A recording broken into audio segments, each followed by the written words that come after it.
there. I'm Courtney. Kim's not here today because she's at the Philadelphia Zoo, so we have Superman. We have Batman. Sorry. It's okay.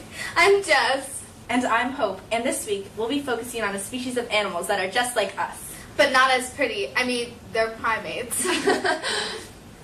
We took a trip to the Philadelphia Zoo and focused on 4 different types of primates. Here's what we found out. Hey guys and balcony viewers, I'm here at the Philadelphia Zoo. Thanks for filling in for me, Batman. As you were saying, the zoo is an awesome place to be, and it's definitely a good idea to have one in Flemington. And humans and monkeys are similar, as they've shown us here at the zoo. A zookeeper helped me when I was here, and he explained all of the genetic diversity and how they keep everything where it's supposed to be, and it was actually a really good learning experience. Also, about the rainforest and where they live, the zoo's really awesome in that way that they imitate, like, the rainforest. All the places that the animals live is really similar to how a rainforest would actually be. So they do a really good job of just keeping the animals in a nice, like, home-like place. And it's really interesting to see it in person, so I'm glad that I get to report to you guys. All of our animals have similar adaptations to each other. All primates have made changes to allow for them to climb trees. For example, gorillas and orangutans adapted their bodies by getting longer arms over the generations.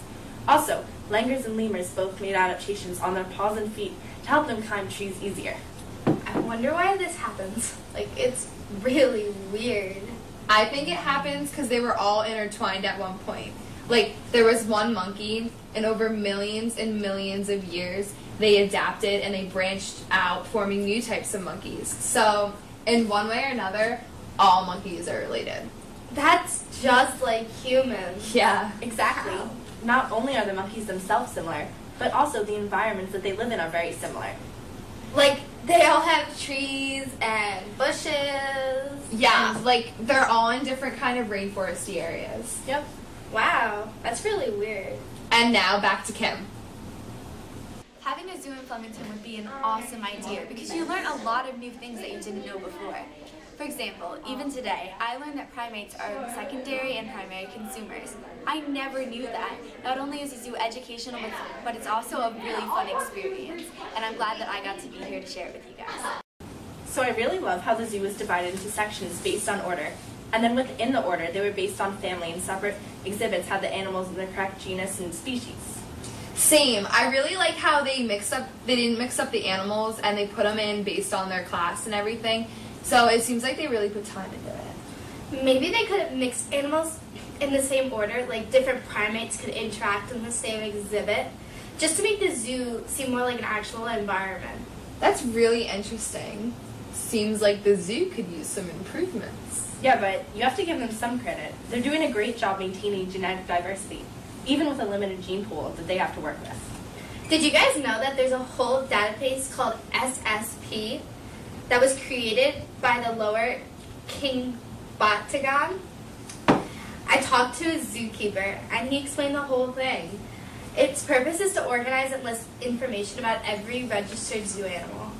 Yeah, and through the database, zoologists can plan what animals will reproduce.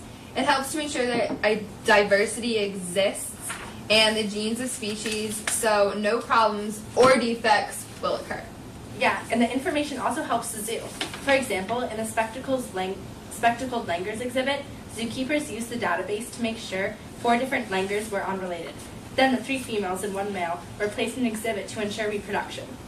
The zoo also helps to conserve primates in the wild by holding annual fundraisers and accepting donations year-round. They also keep maintenance of the living areas of each animal, and they in the past have also partnered with Pizza Hut to raise money for zoo costs to benefit wildlife conservation. No renovations have been made to the primate reserve recently, but it's rumored that there are plans for the future. Ooh. So from visiting the zoo, we definitely can say that there are advantages as well as disadvantages from placing animals in captivity. When animals are placed in captivity, it is proven that they live longer.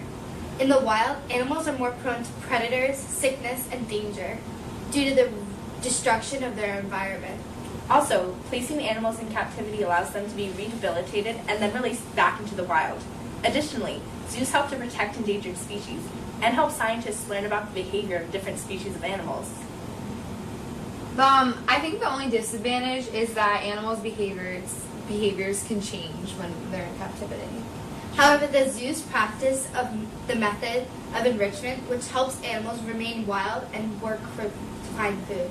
Yeah, I definitely think that the advantages outweigh the disadvantages, and some groups exist, such as CAPS and NCAP and Animal Aid, and they protest against placing animals in captivity, but I don't know, do you guys agree with that?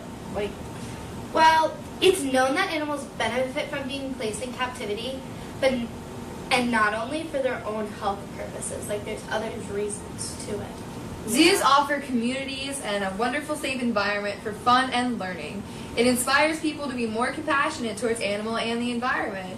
If you agree with us that a new zoo should be opened in Flemington, New Jersey, please email us at thebalcony@thebalcony.com. Your voice means everything, and that could alter the lives of future generations. Not to mention protect the lives of innocent animals. Go online at www.thebalcony.com and click on the link to our homepage to see how you can help. I repeat, www.thebalcony.com. It's really a good cause. Thank you. So remember to go to www.thebalcony.com and tell us what you think.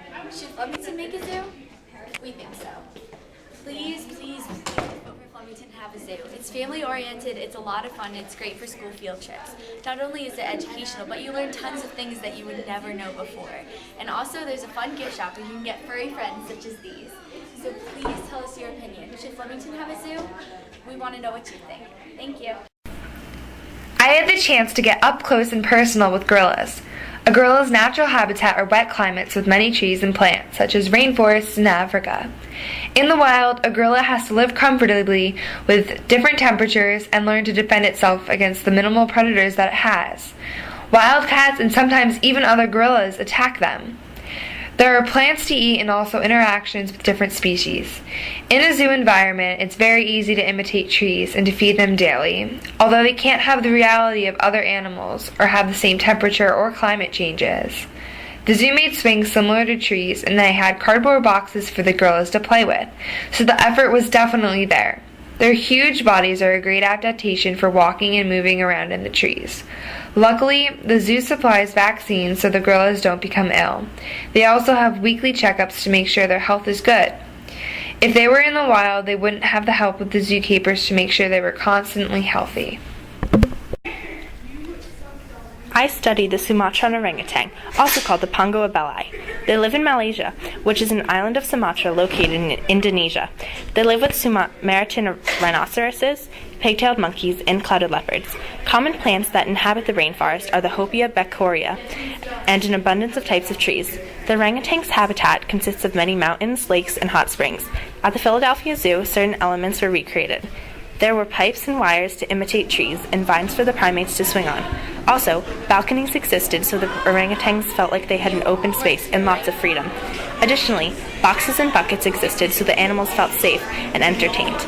In my opinion, the zoo could improve this recreated habitat by adding more color to the basically white environment to make the orangutans feel more comfortable. Real plants could add interest to the exhibit.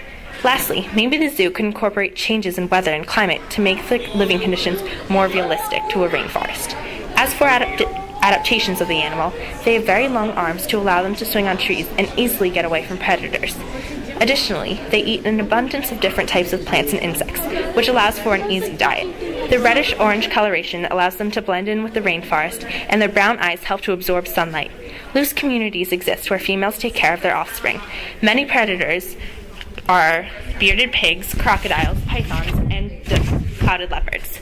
An example of a food chain would be the sun providing energy for the growth of durians, orangutans consuming the fruit, and then the clouded leopard eating the orangutans. Also, humans are a big threat as they destroy the orangutan's environment. In captivity, orangutans are safer due to exposure to doctors and safety from everyday dangers. However, orangutans are an endangered species due to the continuation of human destruction on their environment for agricultural and developmental purposes. I I studied the spectacled langur, also known as the Trachypithecus obscurus. This particular primate is found in Thailand and the Malay Peninsula in the forested areas because its natural habitat is in dense trees. These monkeys sleep in the branches and swing on vines. Because of this, the Philadelphia Zoo provided fake logs, vines, ropes, and beams in their enclosure. It was really similar to its natural habitat, but future exhibits could include misters to mimic the rain found in the forest. This monkey also has certain adaptations for survival. For example, their diet consists entirely of vegetation, so they live in trees. Also, they sleep in groups high in the trees to digest their food and also to protect them from their predators down below. Their three main predators are snakes, leopards, and eagles. In the wild, the only health risk of the spectacled langur is getting eaten. However, in the zoo, they run the risk of not getting the nutrients they need because there is less variety in plants. In the wild, the spectacled langur is part of the following food chain. The sun gives energy to the leaves and fruits of the Thailand forest. The spectacled langur gains energy by eating these leaves, and subsequently, the clouded leopard eats the primate in the end. The leopard is most likely shot for fur trade and wild meat by humans. The spectacled langur is listed as low risk and low concern by the International Union for the Conservation of Nature because of the wild meat trade and deforestation. I studied the black and white ruffed lemur. It's also known as the Varicia variegata. Their natural habitat is Madagascar's eastern coastal rainforests, where they live amongst trees and brush. The recreated habitat in the zoo consisted of wooden beams, swinging ropes, and a picture of a forest as their background. The two habitats differ because natural habitat there is no glass windows. Obviously, there is open space, and the lemur is not confined to the room in the zoo. Zookeepers make the habitat the way it is because it has a semblance to the natural habitat in the wild. The beams, ropes, and wood are there to represent what a tree limb would look like. The nets are there to also represent what other greenery would look like. Finally, the toys are included just for fun. In the future, I think that the zoo could enhance its exhibit by adding actual greenery. While beams and nets are useful, nothing is as good as the original greenery in the lemur's natural environment.